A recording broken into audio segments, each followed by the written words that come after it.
2005 में पूरे वर्ल्ड में जिसकी चर्चा हुई और एक बेरोजगारी को खत्म करने का बहुत बड़ा फार्मूला सभी देशों ने महसूस किया, नॉट ओनली इंडिया। तो इसको ये मोदी सरकार खत्म करना चाहती है।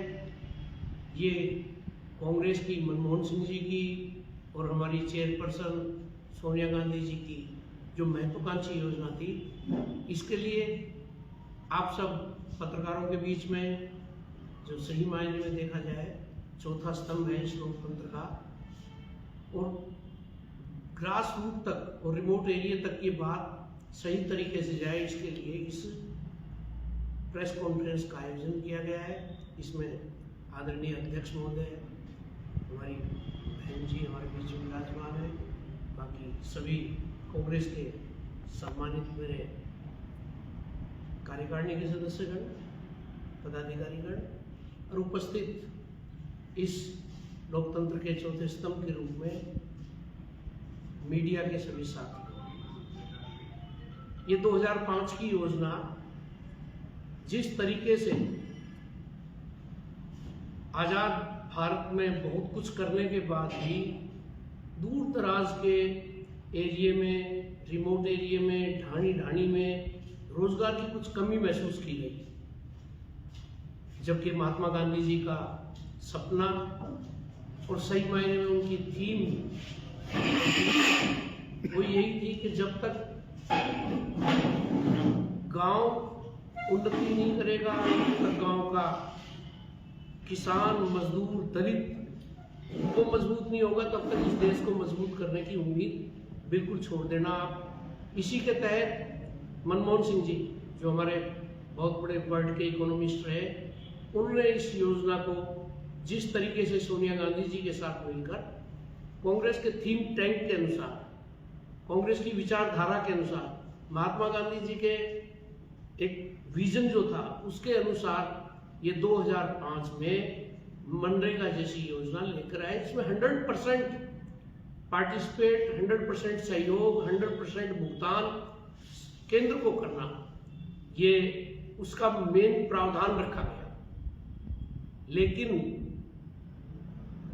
ये चलती रही कांग्रेस के राज में। जब ये नरेंद्र मोदी जी का राज आया तो हमने मोदी जी के मुंह से कई बार सुना कि ये ताबूत का आखिरी कील होगा, ये मनरेगा, ये होगा, वो होगा।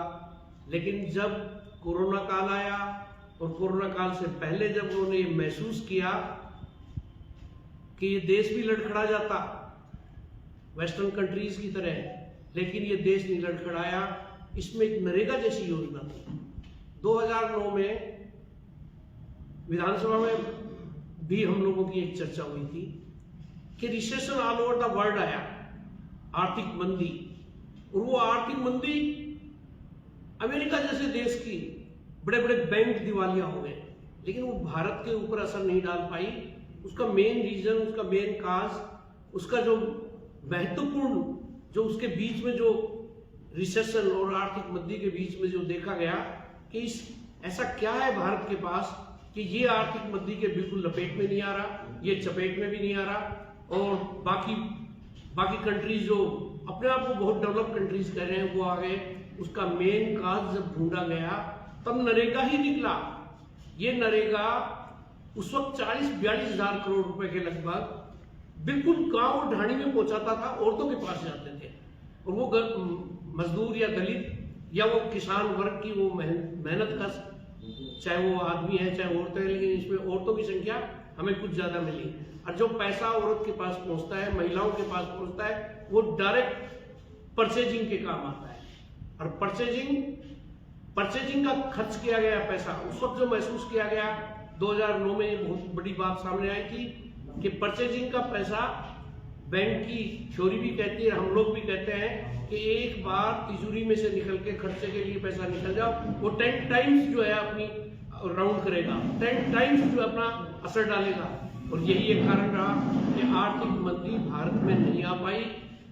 ये इस योजना को खत्म करने के लिए ये एक बहुत बड़ी एक बात लेके आए हैं। मैं मेरे सभी साथियों से कहना चाहूंगा, कांग्रेस जन से, कि ये बात दूर दूर तक पहुंचाए।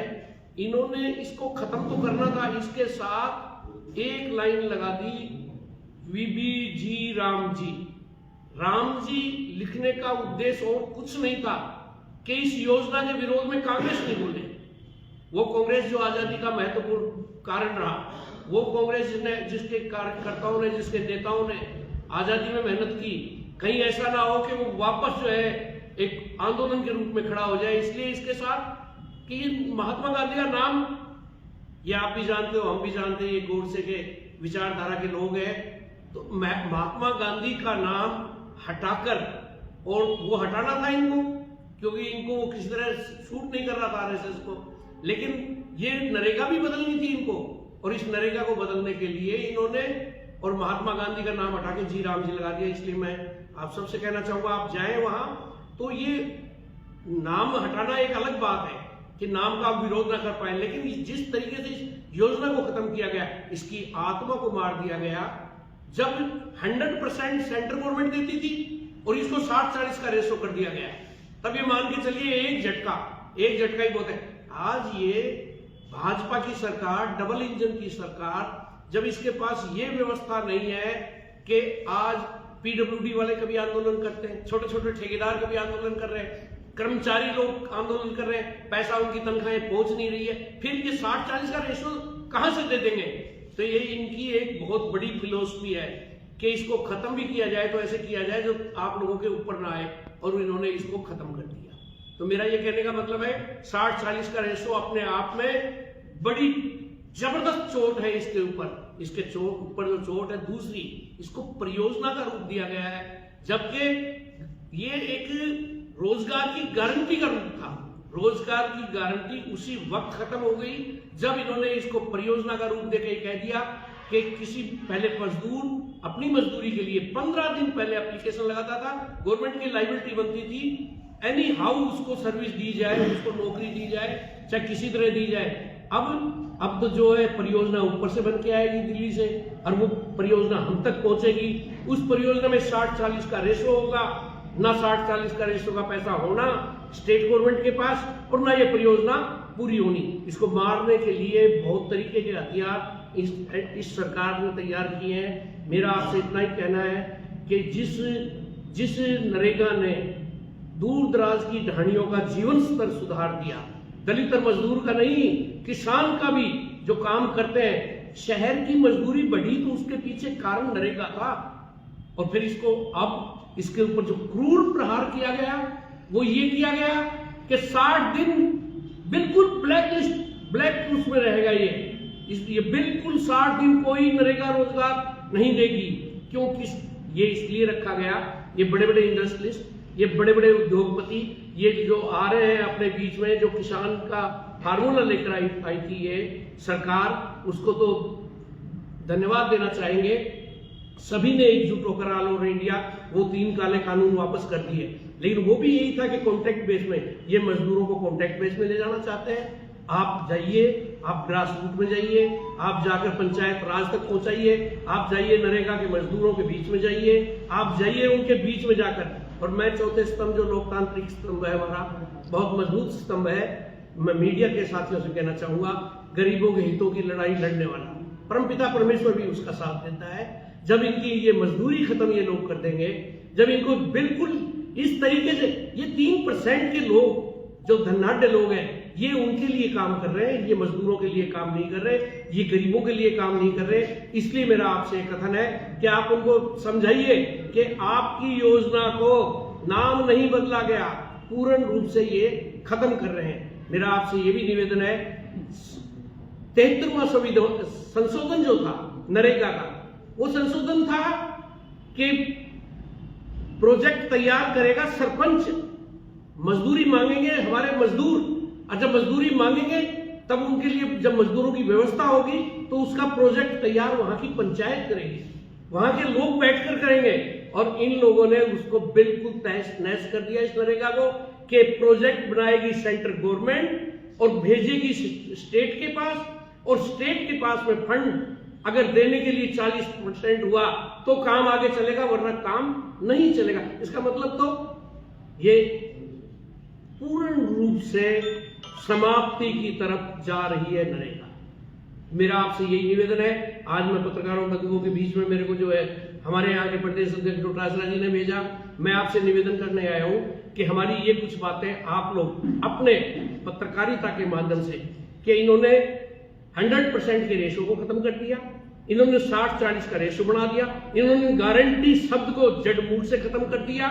एक सिर्फ रिक्वेस्ट पर कि रिक्वेस्ट जाएगी स्टेट गवर्नमेंट की और सेंट्रल गवर्नमेंट उसकी अगर उसके ऊपर मेहरबान है, अगर मेहरबान नहीं है तो अभी जो परिवर्तन अभी हमारे साथी बाहर बैठे हुए कर रहे थे कि बहुत बुरी तरह बदल दिया सारा सिस्टम, ये इसी तरीके से इस नरेगा के इन मजदूरों के सिस्टम को बदलेंगे।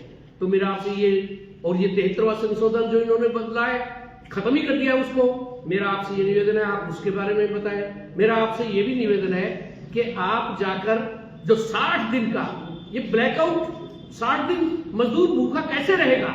मजदूर बगैर जिसके तवे पे रोटी रात को पड़ती है, जिसका आटा शाम को कमा के खाता है, 60 दिन उसको बंद कर दोगे तो ये बड़े बड़े जो उद्योगपति है, बड़े बड़े फार्म के मालिक हैं, ये कहते हैं खेती के टाइम बंद किया। नहीं, खेती के टाइम बंद मत कीजिए। हम लोग खेती भी करना जानते हैं, किसान खेती करना जानता है और मजदूरों को व्यवस्था देना जानता है। ये मजदूरी धीरे धीरे 266 रुपए चल रही है इस वक्त। कहते हैं आपको हमको बरगलाने के लिए कि 125 दिन कर दिए। 125 दिन तो जब करोगे जब 40% किसी के पास होगा।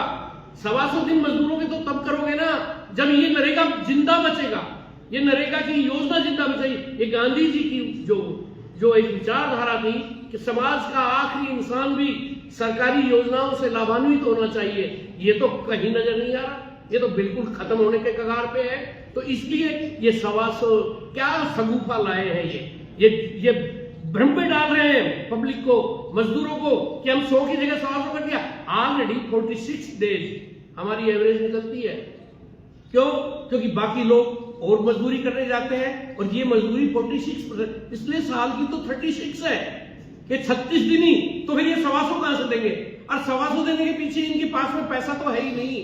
पैसा तो सेंट्रल गवर्नमेंट कहेगी कि हम प्रोजेक्ट बना कर दे रहे हैं, और वो जो प्रोजेक्ट बना के देंगे वो गरीबों के हितों पे कुठाराघात होगा। वो जो परियोजना बनाकर देंगे वो गरीबों के गारंटी शब्द पे कुठाराघात होगा। एक वर्ल्ड लेवल की एक योजना जिसमें यह महसूस किया गया कि इंडिया में करोड़ों लोग रोजगार सुधा पाते हैं, गांव ढाणियों में भी। उन्होंने भी अंदाजा लगाया कि ऐसा क्या फार्मूला है। कभी सुनने में आया था 18वीं शताब्दी में रूजवेल्ट ने एक बार एक योजना निकाली थी, जब वहां बहुत भयंकर मंदी आ गई, तब योजना निकाली थी कि हम छोटे छोटे तालाब बनाए, छोटे ये बनाए। इंडिया तो ऑलरेडी इस मामले में आगे चल रहा है, इंडिया तो बहुत पहले से ही चल रहा है। मनरेगा जैसी योजना भारत के पास है। भारत, मैं कहता हूं, खुशहाल है अपने मजदूरों के साथ। आज पहले गांव में हम लोग जाते थे, हम देखते थे, कपड़ों से बता दिया करते हैं हम, ये उसकी बेटी है, ये वो है, औरत है, ये। और जब उनका जीवन स्तर बढ़ा इस मजदूरी से, तो आप देखो सब के सब बच्चे अच्छी अच्छी ड्रेस में, भारत माता की तरह एक जैसी ड्रेस पहने हुए बच्चे नजर आते हैं। वो जमाना ही गया जब रिमोट के दूर के एरिया में हम बता दिया करते ये गरीब बच्ची उसकी है, ये बच्चा उसका है। ये आज जीवन स्तर बढ़ाया तो नरेगा ने बढ़ाया, और इस नरेगा के बढ़ाए हुए जीवन स्तर पे कुठाराघात करना चाहेंगे। मैं पत्रकार बंधुओं और मैं सभी कांग्रेस के साथियों से कहना चाहूंगा, प्रोजेक्ट हमारे यहाँ 45 दिन का एक कार्यक्रम रखा गया है। 45 दिन में 8 तारीख को एक कार्यक्रम हो गया जो प्रदेश स्तर पे हुआ, 10 तारीख का आज का एक कार्यक्रम है जो हम मीडिया बंधुओं के बीच में आए डिस्ट्रिक्ट लेवल पे, और उसके बाद में कल का एक कार्यक्रम है जो अंबेडकर साहब की या हमारे यहाँ गांधी जी की मूर्ति पे हम अनशन के रूप में बैठे हैं, और फिर उसके बाद में बाकी के 4 कार्यक्रम होंगे। मैं एक और निवेदन करना चाहूंगा, आप हमें मीटिंग बुलाएं अध्यक्ष महोदय, एक बात उनको समझाएं, ऐसा गोल्डन चांस कभी नहीं आना कि इन पार्टियों का नाश होगा और कांग्रेस का समर्थन जबरदस्त जुटेगा। आप उनको लेके, झंडे लेके, और गांव में जब उतरेंगे और झंडा लेके 10-10, 15-15 झंडे, और नरेगा वाले मजदूरों को समझाएंगे, नरेगा जहां काम कर रहा है उनको समझाएंगे, ये पंचायती राज आपका होगा, पंचायती राज इनकी पोल खुल जाएगी। ये लोग कर रहे हैं, पंचायत राज का चुनाव आपका होगा। और जब ये पंचायत राज चुनाव आपका होगा, आने वाले प्रधान और जिला प्रमुख आप बना पाओगे, डेलीगेट्स आप बना पाओगे, सरपंच आप बना पाओगे। तो इस सबको पता है नरेगा खत्म होने का मतलब वो नरेगा जो 2005 में कांग्रेस ने दी, मनमोहन सिंह जी के एक थीम टैंक का एक रिजल्ट है। ये पूरे थीम टैंक का ये रिजल्ट था, कांग्रेस के विचारधारा का ये रिजल्ट था, उसको ये खत्म कर रहे हैं। तो मैं पत्रकार बंधुओं से यही कहूंगा, मैं मेरे साथियों से यही कहूंगा कि आप कृपया आप अपने पत्रकारिता के जरिए उन गरीब लोगों के हितों की लड़ाई लड़ें, जिसकी लड़ाई कांग्रेस हमेशा लड़ती रही है। आप मेहरबानी करके थोड़ी सी, मेरा आपसे ये भी निवेदन है कि आप अपने पत्रकारिता के जरिए उन गरीब के हितों की लड़ाई लड़ें। और मेरे कांग्रेस के अध्यक्ष जी और बैठी है बहन जी वगैरह सब, ये सब मिलकर अपनी टीम व्यवस्थित करके, ये है समय कि इन पापियों के खिलाफ झंडा लेके उतरे मैदान में। और पंचायत जब घूमेंगे तो सब कुछ बदला हुआ मिलेगा आपको 1.5 महीने 2 महीने बाद, कि बदल गया सब कुछ। इन पापियों को रिजल्ट भी मिल गया। बहुत बहुत धन्यवाद चाहिए।